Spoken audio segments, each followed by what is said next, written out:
Kana i-insert lang nako palihog, senadora. Mhm, Ma'am, mhm. paubsan ang edad sa bata doon na sa criminal liability. Sa Okay. pagkakaroon, Mm-mm. I think 15 years old pa ubos, wa Lagi. siya ay criminal liability. Labi na kung ang yun, Or kanala, below 15 ka o below ang 15, wala. yes. 15 and up, mayroon na. Pero nakahibaw mi sa mong statement, pinaagi sa mga interview ko diya sa media sa Manila, nga ningon ka nga, open kayo ka, nga paubsan ang edad sa mga bata.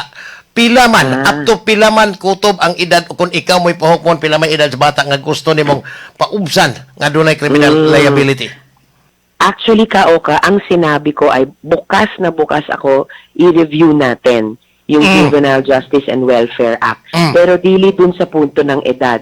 Mas importante para sa akin, dun sa punto na ano ba talaga ang kasalukuyan na intervention o diversion programs o paano dapat i-improve yan.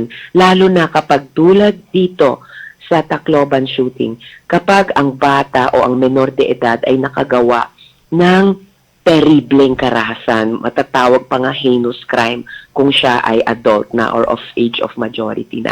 So mas doon ako nakatutok. Dili sa edad, kundi doon sa epektibong diversion o intervention programs.